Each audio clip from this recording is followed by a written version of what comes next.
Jake Morrison stood at the big table in the meeting room. His hands held the back of his chair tight. Around him sat 12 different alien beings from across the galaxy. Some had scales, some had fur, and some looked like they were made of metal. The air machines worked hard to keep everyone breathing the right air. "What humans want is funny," said Zethkar from the bug people. His mouth parts made clicking sounds like he was laughing. "You really think we will give you the same power as us? You have done so little for the galaxy." Dr. Lisa Hamilton was Earth's top diplomat. She had worked for 3 years to get ready for this day. She thought humans would finally get a seat at the big table where all the important decisions were made. Instead, these aliens were treating humans like children again. "Our people have shown we can adapt and create new things," Lisa said in a calm voice. "We have made 17 dead worlds into places people can live. We created new medicines that saved millions of lives from many different species. Our soldiers helped win 3 big wars." The energy being in the crystal shell began to glow brighter. This was how his people laughed. "Young species always look good at first, but ruling needs wisdom that takes thousands of years to learn." Admiral Kevin Brooks was the head of Earth's military. He leaned forward a little. His face had scars from the recent Void War. In that war, human soldiers had fought and died while other species ran away to safety. "With respect, sir, our young species just spent 2 years bleeding to give you time to move your important worlds to safety." "That was useful work," said Velanash from the robot people. His voice was flat and cold. "But being a servant and being a leader are not the same thing. Maybe humans should accept a smaller role. We could let you mine rocks in the faraway places." The words hit like a slap in the face. Jake felt something cold and hard settle in his chest. He had fought in the Void War. He had seen human soldiers die fighting monsters that ate starlight. He had watched Lisa work day and night to build friendship between species. And now they were being offered scraps like dogs under a table. "We came here believing you wanted to be fair," Jake said quietly. His voice carried the weight of someone who had led soldiers through many battles. "We offered friendship, working together, helping each other. Instead, you offer us slavery with better pay." "It is a good offer," the bug alien said. "Most species wait hundreds of years for such chances." Lisa picked up her papers very carefully. Her hands moved slowly and with control. "Then we say no." The room went completely quiet. In all the history of galaxy politics, no species had ever just walked away from the Council's offer. The idea was impossible to understand for people who had spent thousands of years fighting for power and influence. "What did you say?" The energy being's crystal shell flickered with confusion. "You heard right," Jake said, standing up to his full height. "Humans saying no to your kind offer of slavery. We will make our own way." As the human group got ready to leave, Zethkar's mouthparts clicked very fast. "You cannot just reject how the galaxy works. There are rules, ways to do things. Trade that you need." Admiral Brooks stopped at the door. His hand rested on the frame. "Watch us." The human group left behind a room full of confused and worried aliens. None of them really understood what had just happened, but some of the older and wiser ones felt a chill of fear. They had just made an enemy of the one species that had never really needed them. In the months after, the first reaction was laughing and making jokes. Humans would come back, they told themselves, once they learned how hard it was alone. But as Earth's communication systems went dark and human ships began to disappear from galaxy space, the laughing stopped. The galaxy was about to learn that some species were better as friends than enemies. Humans had always been the ones who took the dangerous jobs, who fought the hard battles, who solved the problems no one else wanted to deal with. They had done it all while being treated like useful servants instead of equal partners. Now the servants were gone. The galaxy still had all the same problems, all the same enemies, all the same dangers. But the people who had been handling those problems were no longer taking their calls. The Insectoid Collective discovered this first when raiders hit their trade ships. They sent the usual message asking for human military help. The message came back marked as undeliverable. The humans had simply stopped listening. The Silicon Federation learned it when their factories started breaking down. The human engineers who had maintained their systems were gone. The robots tried to fix things themselves, but they had never learned how the systems really worked. They had just followed human instructions. The ethereal ascendancy found out when their energy research hit a wall. The breakthrough ideas had always come from human scientists working with their people. Without those creative human minds, their research program ground to a halt, one by one. Every species in the galaxy discovered that humans had been much more important than they had realized. The medicines that kept people healthy, the weapons that kept them safe, the ideas that moved civilization forward, so much of it had come from the species. They had just dismissed as unworthy servants, but it was too late for regrets. The humans had made their choice, and they were not the type of people to change their minds easily. They had walked away from the table, and now the galaxy would have to learn to live without them. The question was whether the galaxy could survive that lesson. The answer would come sooner than anyone expected, and it would be written in blood and fire across 1,000 worlds.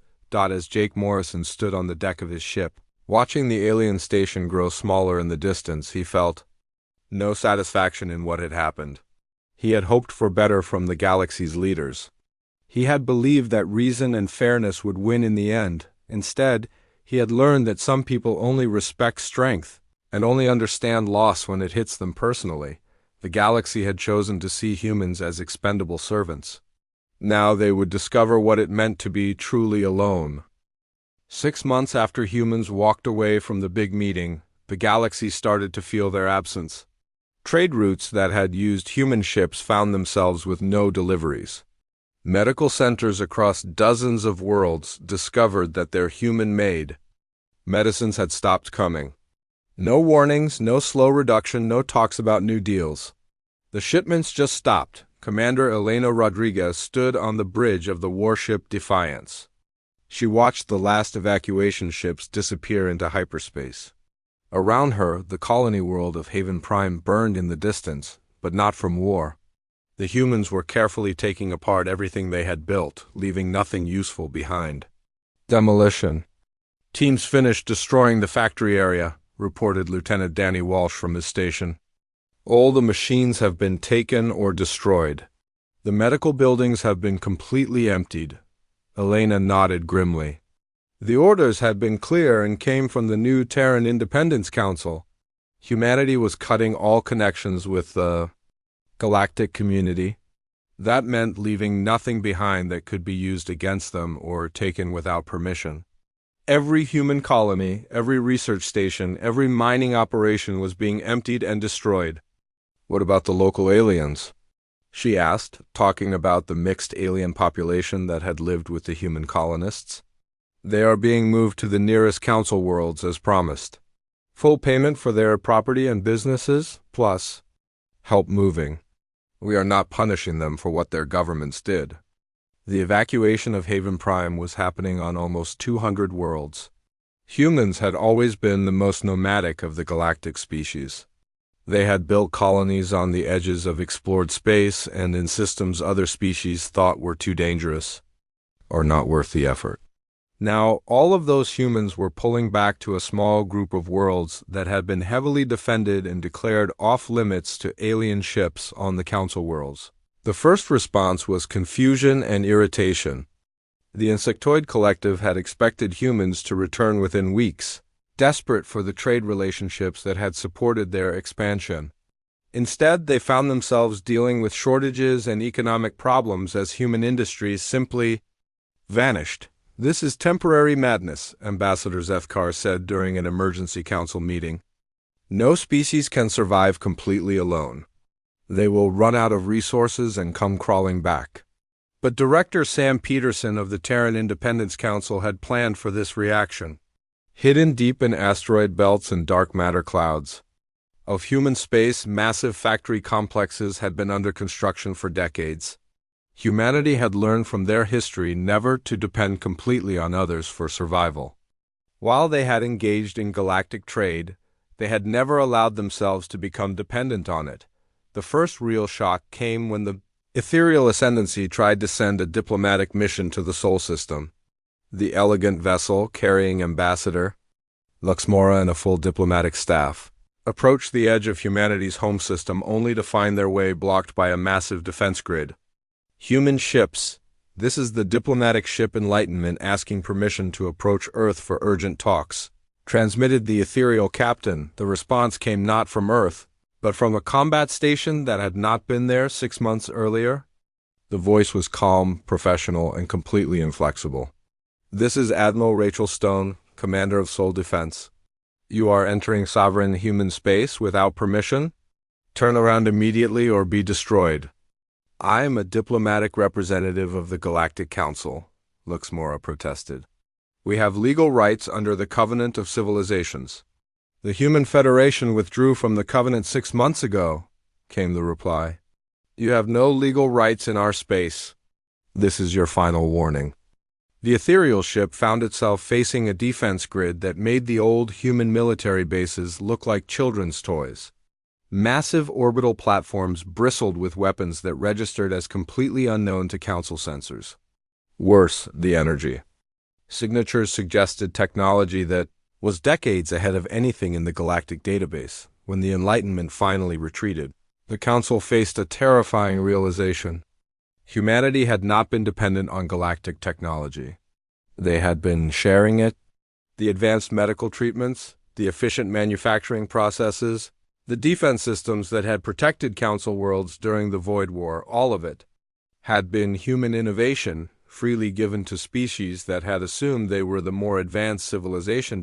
As the months passed, the silence from human space grew more frightening. Scout ships sent to investigate human colonies found empty worlds stripped of all useful technology. Attempts to break through the defense barrier around core human worlds met with swift and complete destruction. Most disturbing of all, the humans were not bothering to communicate their intentions or demands.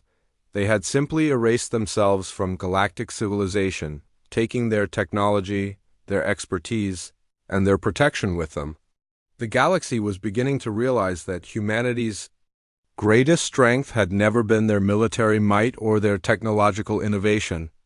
It had been their willingness to share both freely with others. The Silicon Federation was the first to truly understand the scope of the problem. Their synthetic biology was based on human research, but they had never bothered to fully understand the underlying principles. When their automated systems began failing, they discovered that human technicians had been quietly maintaining and upgrading their infrastructure for decades. We cannot repair our own systems, admitted High Curator Velenash during a closed council session. Our understanding was superficial. We knew how to use human technology, but not how to maintain or improve it. The same pattern emerged across the galaxy. The aquatic collective's underwater cities depended on human-designed pressure systems. The Avian Republic's atmospheric processors required human-developed catalysts. The crystalline hegemony's energy networks used human-invented focusing arrays. In every case, the alien species had assumed they were the senior partners in technological development. They had provided materials, labor, and political support while humans provided the actual innovation. Now they were learning that without human creativity and problem-solving skills, their civilizations were slowly grinding to a halt. The economic disruption was just the beginning. As human ships disappeared from galactic space, so did the security they had provided. Pirates and raiders who had been kept in check by the threat of human retaliation began to grow bolder. The marauder clans, who had been quiet for decades, started probing the outer systems again. The Zephyrian Republic, which had relied heavily on human military advisors, found their forces confused and disorganized when faced with these new threats. Their tactics were based on human strategy, but they had never learned to think like humans. When the raiders adapted their methods, the Zephyrians had no idea how to respond. We need human military support, General Kethfer admitted during a classified briefing. Our forces are trained to fight like humans, but we do not have human instincts or creativity. But there was no human military support available. The messages sent to human space were either ignored or returned with the same cold response. The Human Federation maintains its policy of non-interference in galactic affairs. The silence was perhaps the most unsettling aspect of the entire situation. The galaxy had grown accustomed to human communication, human negotiation, human willingness to discuss problems and find solutions. Now there was nothing. No demands, no threats, no ultimatums. Just cold, professional silence. As the first year of human isolation ended, the galaxy began to understand that this was not a negotiation tactic or a temporary withdrawal.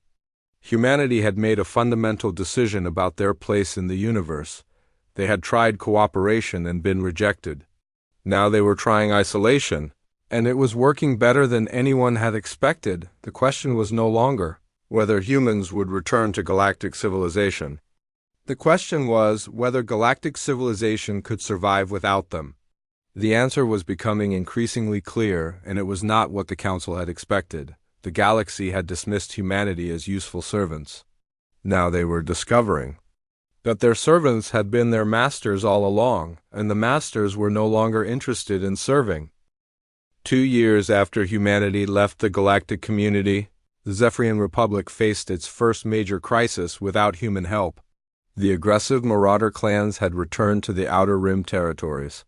Their raiders struck at trade ships and frontier settlements with growing boldness. In the past, a single message to the Human Defense Force would have brought swift punishment that sent the raiders running back to their hidden bases. General Patricia Hayes stood in the command center of the Orbital Fortress Sentinel. She watched the tactical display with growing worry. The Zephyrian fleets were struggling against an enemy that human forces had always defeated with few casualties. The problem was not just about weapons. It was about tactical and strategic thinking that the Council species had never needed to develop. "The marauders are using human tactics," reported Colonel Frank Martinez. His voice was tight with frustration. "Hit-and-run strikes, guerrilla warfare, psychological operations. The Zephyrians are trying to respond with normal fleet actions, and they are getting slaughtered." Patricia nodded grimly. Humanity had spent centuries fighting against impossible odds. They had developed strategies that made the most of their advantages while reducing their weaknesses. Other species had been happy to let humans handle the dirty work of unconventional warfare while they focused on what they considered more civilized pursuits. "Any word from the Council?" she asked. "They have asked for help 3 times in the past month," Frank replied. "Each time the response has been the same. The Human Federation maintains its policy of non-interference in galactic affairs." The truth was more complex than simple non-interference. Director Sam Peterson and the Independence Council had made a calculated decision to let the galaxy learn the true cost of humanity's absence. It was a harsh lesson, but one that seemed necessary after decades of being treated as useful servants rather than equal partners. The crisis deepened when the Silicon Federation's primary manufacturing world suffered a catastrophic industrial accident. The automated systems that had been maintained by human technicians for decades began failing in ways that the Silicon engineers could not understand or prevent. Their synthetic biology was based on human research, but they had never bothered to fully understand the basic principles. Dr. Amy Chun, formerly of the Human Medical Corps, watched the news broadcasts from her laboratory on New Terra with a mixture of sadness and anger. The accident on Silicon Prime had killed thousands and would likely claim thousands more as critical infrastructure continued to fail. She had the knowledge and skills to help, but her government had made its position clear. The galaxy had chosen to treat humanity as expendable, and now they could face the consequences of that choice. "It is not right," she said to her colleague, Dr. Robert Kim. "People are dying because of their leader's pride." "People have been dying for centuries because of their leader's pride," Robert replied quietly. "Remember the Kepler massacre? The Council species stood by and watched the Void Hunters slaughter an entire human colony because intervention would have been politically complicated. Now they want our help when they are the ones in danger." The Kepler massacre had been a turning point for many humans. The colony had sent desperate pleas for help as the Void Hunters approached. But the Council had decided that military intervention might destabilize the region. By the time human forces arrived, 3 million people were dead. The Council had offered formal apologies and a small financial compensation package. As the situation in the galaxy got worse, some species began to realize the size of their mistake. The Aquatic Collective, which had maintained relatively good relations with humanity, sent a private diplomatic mission to the new Terra system. Their ambassador, an elegant being named Coral Seth, was granted an audience with Director Peterson in a gesture that surprised many observers. "We come not as representatives of the Council, but as friends who recognize the injustice done to your people," Coral Seth said. Her translator changed her bioluminescent communications into standard galactic language. "The collective wishes to establish separate diplomatic relations with the Human Federation." Peterson, a veteran diplomat who had helped negotiate humanity's original contact with galactic civilization, studied the aquatic representative carefully. What would the collective offer in such a relationship? Recognition of your sovereignty, fair trade agreements, and mutual defense pacts? We would also be willing to share our research into quantum biology, something we have never offered to other species. The offer was tempting, but Peterson knew it represented a dangerous precedent. If humanity began making separate deals with individual species, it would undermine the unity that had made their withdrawal possible. More importantly, it would allow the Council to claim that humanity was selectively punishing species rather than making a principled stand. "We appreciate the collective's position," Peterson replied carefully. "But humanity's withdrawal from galactic affairs is not a negotiation tactic. It is a fundamental reassessment of our place in the galaxy. Until the Council as a whole acknowledges our sovereignty and offers genuine partnership, we will remain isolated." The rejection sent shockwaves through the diplomatic community. If humanity would not even negotiate with their friends, what hope did other species have of resolving the crisis? The answer came in the form of increasingly desperate communications from Council worlds as their infrastructure continued to fail and their enemies grew bolder. The crystalline hegemony was the next to fall into crisis. Their energy networks, which powered entire star systems, began experiencing cascade failures. The human-designed focusing arrays that made their technology possible were breaking down, and no crystalline engineer understood how to repair them. Entire worlds went dark as their power grids collapsed. "We are facing civilizational collapse," admitted Crystal Singer Threndel during an emergency council session. "Our people are dying in the dark and we have no way to restore power. We must swallow our pride and beg the humans for help." But pride was not the issue. The humans had made their position clear through their actions rather than words. They were not punishing the galaxy out of spite. They were teaching it a lesson about consequences. For too long, the Council species had taken human contributions for granted while dismissing human worth. Now they were learning what the galaxy looked like without those contributions. The Avian Republic discovered this when their atmospheric processors began failing. These massive machines maintained breathable air on dozens of worlds, but they required human-developed catalysts that were no longer being produced. As the air quality on Republic worlds began to deteriorate, millions of avians faced the choice between evacuation and suffocation. "The humans created the catalysts in their laboratories," explained Chief Engineer Skyloring. "We know the chemical composition, but we do not understand the manufacturing process. Our attempts to reproduce them have all failed." The pattern was the same across the galaxy. The alien species had been consumers of human innovation, not true partners in its development. They had provided raw materials and political support while humans provided the actual creativity and problem-solving skills. Now, without human input, their civilizations were slowly grinding to a halt. The military situation was even worse. The Marauder clans, emboldened by the absence of human forces, launched their largest offensive in centuries. They struck at the heart of Zephyrian space, capturing entire star systems before the Republic could mount an effective response. The Zephyrian military, trained in human tactics but lacking human instincts, found themselves outmaneuvered by enemies who had learned to fight like humans. "We need more than weapons and ships," admitted Admiral Windancer during a classified briefing. "We need human thinking, human creativity, human ability to adapt. Our forces fight like they were taught, but they cannot learn and change like humans do." The raiders were not just stealing resources. They were using captured technology and intelligence to stay one step ahead of Council forces. Worse, they seemed to understand exactly how to exploit the weaknesses of species that had grown dependent on human protection.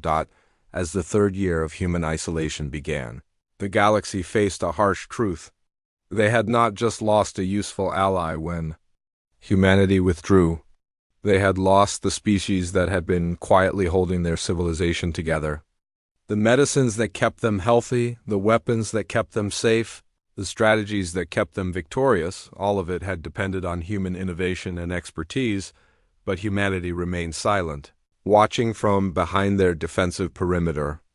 As the galaxy learned what it truly meant to stand alone, the lesson was about to become much more expensive, because the greatest threat the galaxy had ever faced was stirring in the darkness between stars, and this time there would be no human fleet standing ready to meet it.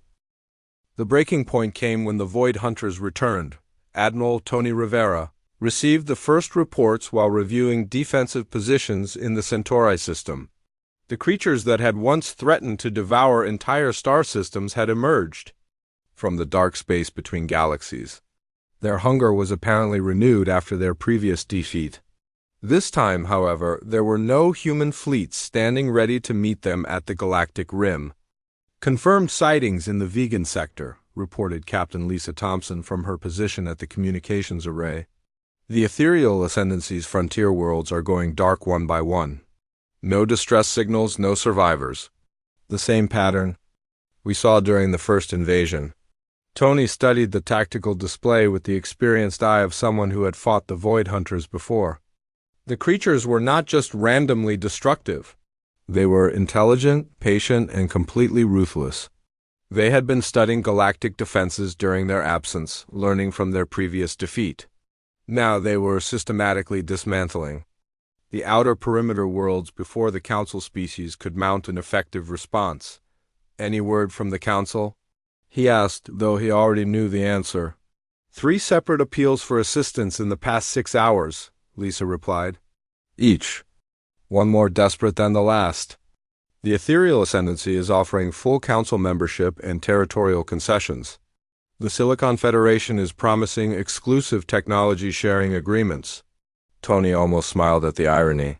The same species that had offered humanity junior partnership status were now willing to grant full membership to secure human protection. But the offers came too late and missed the point entirely. This was not about political status or territorial rights. It was about respect and recognition of humanity's fundamental worth. "Standard response," he ordered. "The Human Federation maintains its policy of non-interference in galactic affairs." The situation deteriorated rapidly. The Void Hunters had learned from their previous encounters with human forces and were now using tactics specifically designed to counter human strategies. They struck at psychological pressure points, used captured technology to mimic human communications, and seemed to understand exactly how to exploit the weaknesses of species that had grown dependent on human protection. Dr. Bill Watson, head of the Human Strategic Intelligence Agency, watched the reports with growing unease. The Void Hunters were not just winning. They were winning too easily. Their advance through Council space was proceeding with a precision that SUGGESTD, inside knowledge of galactic defenses and capabilities. "They are not just using our old strategies," he told Director Peterson during a classified briefing. "They are using intelligence that they should not have. Someone has been feeding them information." The revelation sent shockwaves through the Independence Council. The possibility that one of the Council species had been collaborating with the Void Hunters added a new dimension to the crisis. If true, it meant that humanity's withdrawal had prevented them from being drawn into a trap that could have destroyed them along with the rest of Galactic civilization. As the Void Hunters continued their advance, the scale of the galactic militaries' dependence on human expertise became clear. The coordinated defense strategies that had been so successful during the previous invasion fell apart without human tactical leadership.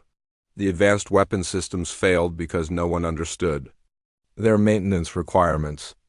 Most critically, the warrior spirit that had driven successful resistance simply was not present in species that had grown comfortable with others doing their fighting for them. Captain Julie Anderson, monitoring the situation from the border fortress at Alpha Centauri, watched entire civilizations crumble in real time. The insectoid collective's hive worlds were being systematically harvested, their billions of inhabitants consumed to fuel the Void Hunters' advance. The Silicon Federation's synthetic intelligence networks were being corrupted and turned against their creators. The ethereal Ascendancy's energy beings were being drained to power weapons that would be used against other Council species. "We could stop this," she said to her second-in-command, Major Rick Stevens. "A single human battle group could break their advance line and buy the Council time to regroup." Rick's expression was grim but determined. At what cost? How many human lives should we sacrifice to save species that considered us expendable? And what happens afterward? Do we go back to being their military servants, grateful for whatever scraps they throw us? The questions haunted every human military officer as they watched the galaxy burn. They had the power to intervene, the knowledge to turn the tide, but they had been given orders to maintain strict neutrality. The decision to remain isolated was not just about politics. It was about forcing the galaxy to confront the true cost of their arrogance. The Void Hunters reached the crystalline hegemony's core worlds within weeks. The energy beings that had once seemed so powerful and sophisticated were consumed like candles in a hurricane. Their crystalline cities, which had stood for millennia, were reduced to dark husks drifting in space.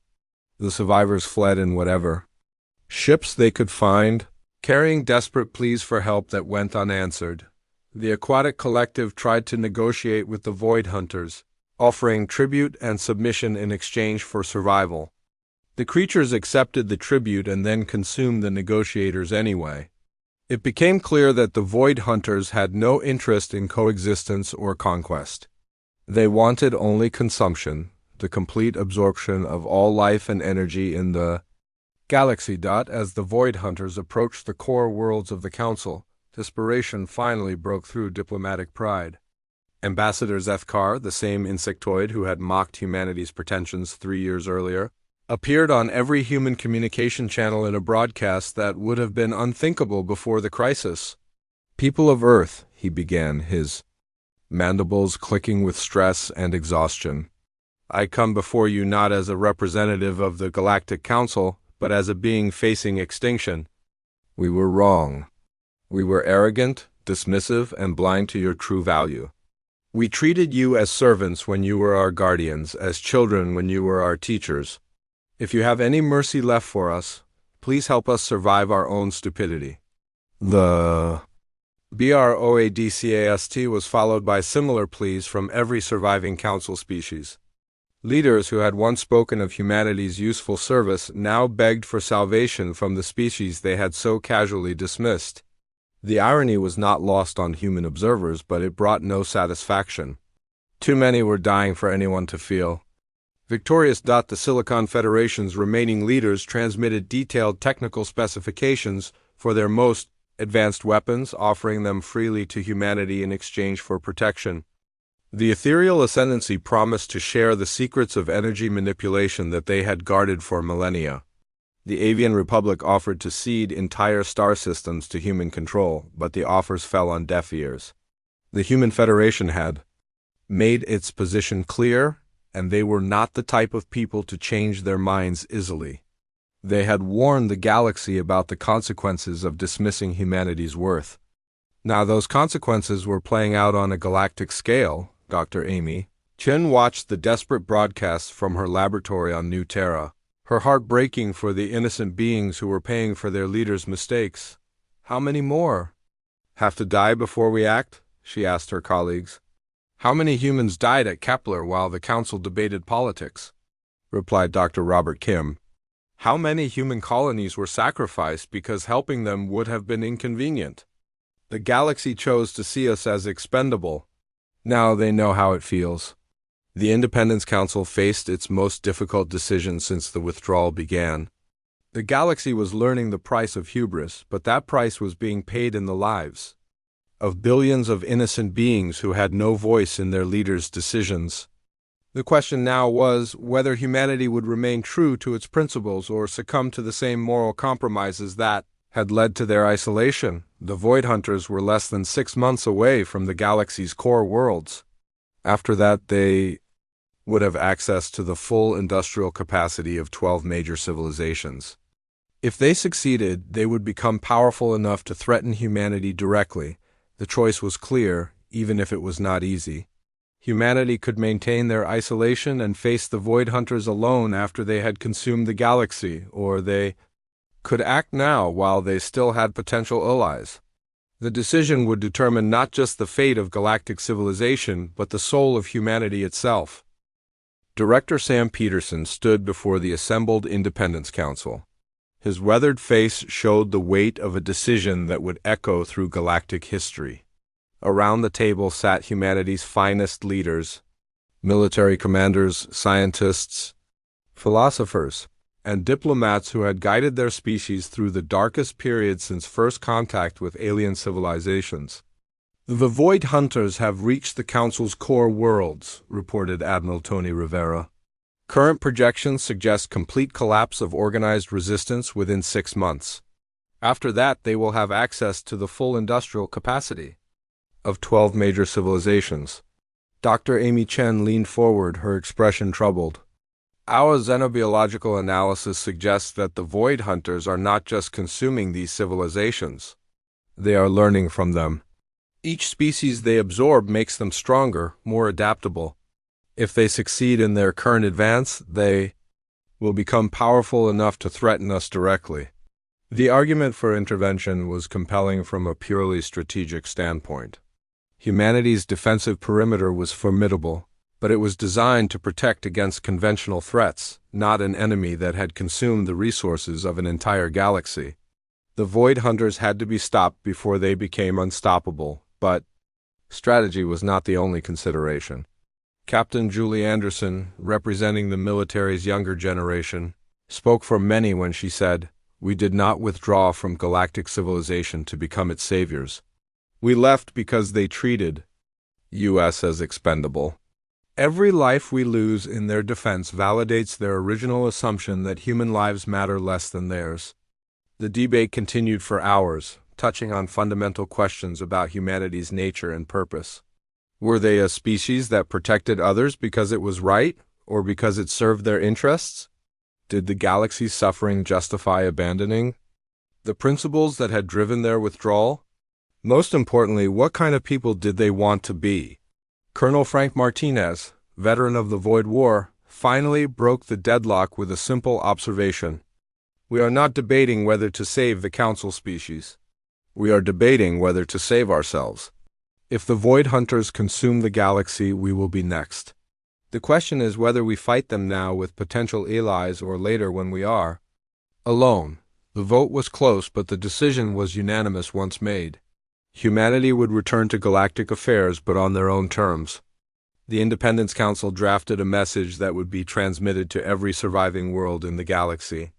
To the civilizations of the Galactic Council, Peterson's voice carried across the void, reaching desperate ears on 1,000 worlds. Humanity has observed your struggle with the Void Hunters and has decided to offer assistance. This offer comes with conditions that are not negotiable. The terms were simple but revolutionary.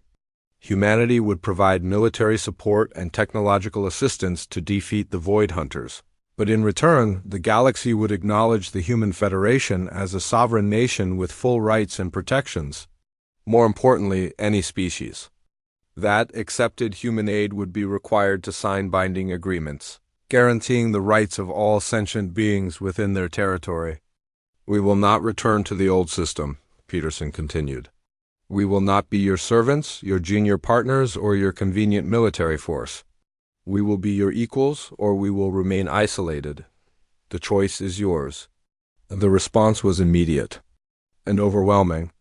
Every surviving council species agreed to the terms without negotiation. The ethereal ascendancy, facing extinction on their core worlds, transmitted their acceptance within minutes. The Silicon Federation, their synthetic intelligence, networks corrupted by Void Hunter viruses, pledged full cooperation. Even the Insectoid Collective, reduced to a handful of refugee fleets, agreed to constitutional reforms that would have been unthinkable in peacetime. Admiral Tony Rivera stood on the bridge of the battleship, indomitable as the first human fleet. In 3 years crossed into what had once been council space. Around him, the finest warships humanity had ever constructed prepared for battle against an enemy that had consumed half the galaxy. But they were no longer fighting as servants or subordinates. They were fighting as equals defending their home.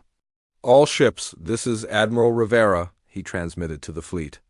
"We are not here to restore the old order. We are here to forge a new one.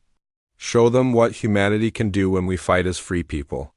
The Battle of Proxima Centauri lasted 3 days and shattered the myth of Void Hunter invincibility. Human forces, fighting with the desperate creativity of a species that had learned to survive against impossible odds, tore through enemy formations that had seemed unstoppable. More importantly, they were joined by council species that had finally learned to fight for themselves rather than relying on others to protect them. Dr. Bill Watson, coordinating intelligence operations from the command ship, watched as the tide of battle turned. The Void Hunters had grown accustomed to facing demoralized, dependent civilizations. They had not prepared for the fury of humans fighting for their principles or the renewed courage of species that had rediscovered their own strength. The war continued for another year, but the outcome was never in doubt once humanity had committed to the fight. The Void Hunters were systematically destroyed, their remaining forces scattered to the dark spaces between galaxies. But the greater victory was what happened afterward. The new Galactic Alliance that emerged from the ashes of the Council was built on principles that humanity had fought to establish. Every species had equal representation regardless of their military power or technological advancement. Territorial sovereignty was respected, cultural differences were celebrated, and no being could be treated as expendable. Captain Julie Anderson, now serving as humanity's first ambassador to the Alliance, stood before the newly constructed council chambers on New Geneva Station. The building itself was a testament to the new order. Designed by architects from 6 different species, incorporating aesthetic elements from dozens of cultures, and built with materials contributed by every member civilization. "The old galaxy is gone," she told the assembled representatives. "We destroyed it not with weapons, but with the recognition that all sentient life has value. We are no longer a collection of species competing for dominance, but a community of equals working toward common goals." The words might have sounded idealistic to the cynical politicians of the old council, but they were backed by the memory of what had almost been lost. The galaxy had walked to the brink of extinction and learned that survival required not just cooperation, but genuine respect for the contributions of every species. As humanity took its place in the new alliance, not as servants or saviors, but as partners, the lesson was clear. Sometimes the most powerful act of resistance is simply walking away from the table. Sometimes the greatest victory is achieved by refusing to play by rules that deny your fundamental worth. The galaxy had learned that lesson at a terrible cost, but it had learned it well. The age of casual dismissal and convenient servitude was over. In its place rose a civilization built on the radical idea that all beings, regardless of their origin or capabilities, deserve dignity, respect, and the chance to determine their own destiny. Dr. Amy Chun returned to her work treating patients from dozens of species, but now she did so as an equal partner rather than a useful servant. The medicines she developed were shared freely, but with full recognition of their human origin. The research she conducted was collaborative, with alien scientists working alongside human experts as genuine colleagues. The transformation was not just political but cultural. Species that had once looked down on humanity now sought to understand what made humans so effective in crisis situations. The answer was not superior technology or natural ability, but a cultural commitment to adaptation, innovation, and the belief that every individual had the potential to make a difference. Humanity had walked away from the table, and in doing so had taught the galaxy what it truly meant to be civilized. The lesson had been expensive, paid for in blood and suffering across 1,000 worlds.